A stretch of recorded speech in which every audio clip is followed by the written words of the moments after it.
Bonjour et bienvenue pour ce nouvel épisode de 10 minutes entre parenthèses. Le concept, c'est en fait de vous proposer une pause dans votre journée de travail et de partir à la rencontre d'une personnalité que nous, on a trouvée intrigante par son parcours de vie, par son activité professionnelle. Et aujourd'hui, on reste toujours dans le domaine de l'art et on vous fait rencontrer Benoît Dutour, un artiste qui actuellement est exposé à La Madeleine pour son installation des Larmes de joie et que nous avons eu la chance d'accompagner pour sa communication. C'est parti, on y va. Eh bien Benoît, un grand merci d'être sur ce plateau de 10 minutes entre parenthèses. On est dans le salon de l'agence actuellement. Moi j'ai envie de te poser déjà une première question sur l'artiste qui est derrière cette installation dont je parlais des Larmes de joie à La Madeleine. Pourquoi est-ce que tu es devenu artiste et comment ça t'est venu de devenir artiste? Très bonne question, la réponse est délicate. En fait, je ne suis pas devenu artiste, c'est pas un truc comme ça qui devient. C'est plus une nécessité, quelque chose qu'on a en soi, le besoin d'exprimer des choses, des idées, des envies, des sensibilités à travers un médium. Quel est le processus en fait? Tu as une idée qui te vient, ouais. Et ensuite comment est-ce que tu la travailles cette idée-là? Le processus me concernant, en fait, il y a plusieurs étapes. La première, c'est quasi en permanence. Il y a un flot de connexions qui se font, d'idées entre guillemets, d'intuitions.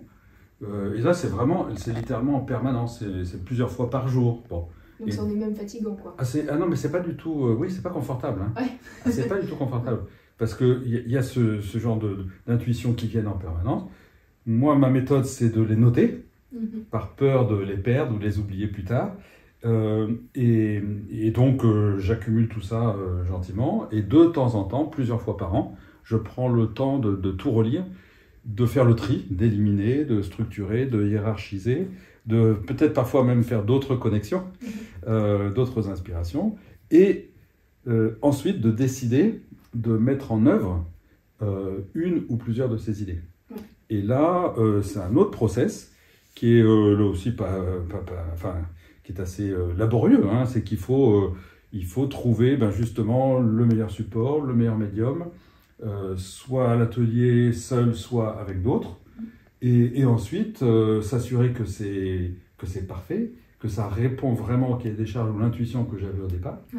Et puis après, il faut exposer, il faut se montrer aux autres pour pouvoir se frotter à la réalité. Et en plus, quand on a un retour des gens qui observent, qui est en phase avec tout ça, là c'est vraiment c'est top. Quelle est l'œuvre qui a marqué un peu ton début en tant qu'artiste? Si tu devais te remémorer un peu tout ce que tu as fait, qu'est-ce qui a marqué ta vie d'artiste? Oui, alors, à part les larmes, hein, d'accord. Non, il y a une trace de vie, c'est une autre série qui s'appelle Trace de vie. Une trace de vie qui m'intrigue beaucoup, c'est ce que j'ai d'ailleurs sur mes chaussures là. C'est le parcours d'une mouche pendant 5 minutes au plafond, un bel après-midi d'été. Bon, il y a un côté effectivement un peu pied de nez, clairement pied de nez, mais qui correspond à une réflexion plus profonde sur d'où je viens, où je suis maintenant sur Terre et ma vie actuelle, et ensuite après ma mort. Voilà. Donc j'encapsule ces 3 éléments qui sont vraiment fondamentaux à travers une forme graphique totalement incongrue, qui a réellement tracé une vraie mouche pendant 5 minutes au plafond, un bel après-midi d'été, et qui en final a réalisé une forme juste parfaite, très, très équilibrée. Voilà. Et donc je fais le parallèle entre la vacuité de notre vie et le fait que certaines traces peuvent être juste magnifiques. Et c'est ce qui pour toi marque vraiment un peu l'essence de ton travail aussi? Enfin, comment est-ce que toi d'ailleurs tu as des choses un peu taquines, enfin c'est ce que tu dis, c'est que t'aimes taquiner le monde aussi. Ouais, complètement. Quels sont tes fondements en fait toi en tant qu'artiste? Ce que j'aime bien, c'est il y a plusieurs choses. C'est créer pour me sentir en vie. C'est ce que je disais tout à l'heure, c'est que quand tu crées ce process-là, quand tu l'as en toi, c'est génial parce que tu as vraiment l'impression d'être en vie. Et d'un truc un peu spécial. Voilà. Donc c'est très, très jubilatoire. Deuxièmement, jouer pour pas se prendre au sérieux. C'est-à-dire que, ok, artiste, machin, mais enfin ça n'a rien de sérieux. C'est simplement un besoin d'exprimer des choses avec un support un peu particulier. Moi, j'évite d'utiliser ce mot, artiste, et j'évite également le mot œuvre, parce que très vite, pour beaucoup de gens, c'est œuvre, c'est mis au-dessus d'eux, ou je sais pas quoi, il faut pas la toucher. Bon. T'as envie que ce soit accessible, de rester oui, accessible. c'est ça. Oui, c'est juste un travail qui permet d'exprimer des idées. Ouais. Et voilà. Et puis, troisième point, c'est exposer pour engager un dialogue. Ben, c'est pas juste pour le faire. C'est aussi important pour moi d'aller jusqu'au bout du process, de le montrer, avec l'espoir qu'il y ait ensuite un dialogue, un échange, qui peut être tout à fait critique du reste, hein, parce que souvent ça permet d'aller encore plus loin. Et je trouve ça assez, humainement, enfin, socialement, c'est très intéressant.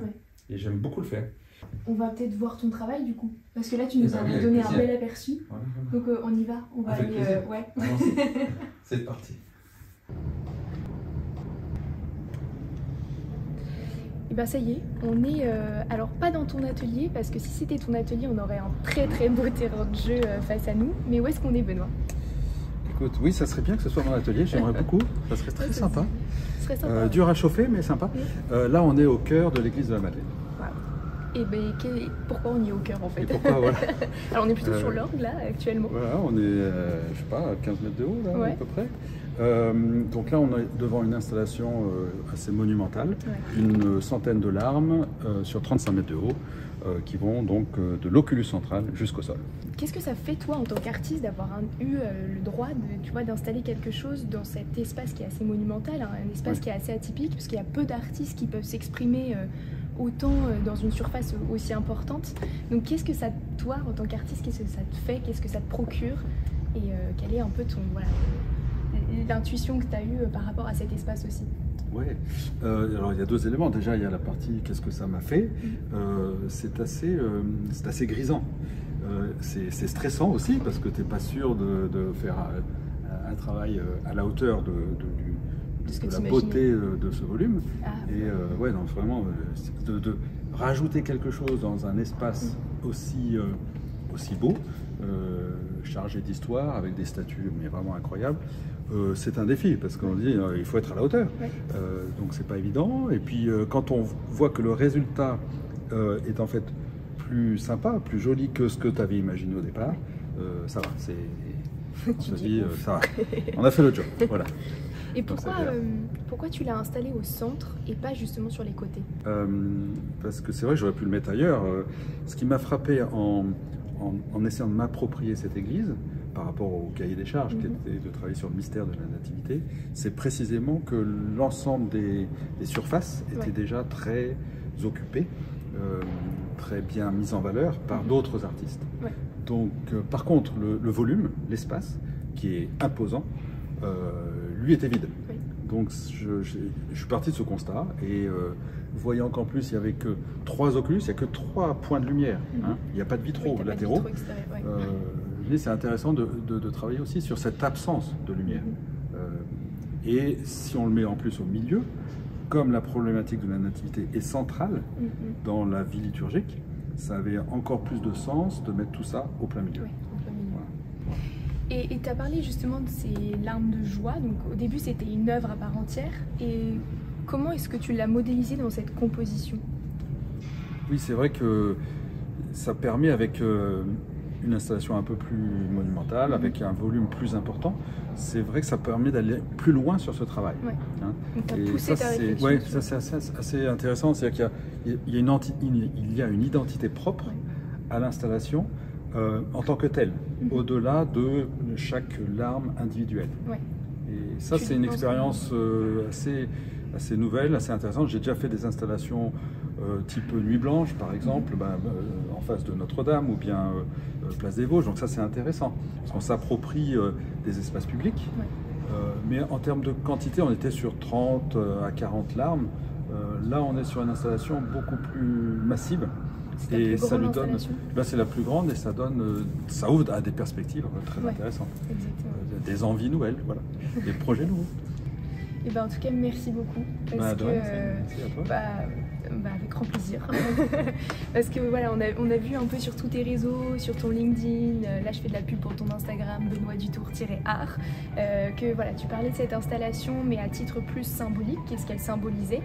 Et là, c'est vrai que tu nous as donné un aperçu sur toi, ta personne, qui tu es, Benoît Dutour en tant qu'artiste, et je te remercie énormément, parce qu'on a appris plein de belles choses, et je te souhaite de faire plein de jolis projets. Ouais, et voilà. Merci. Ciao.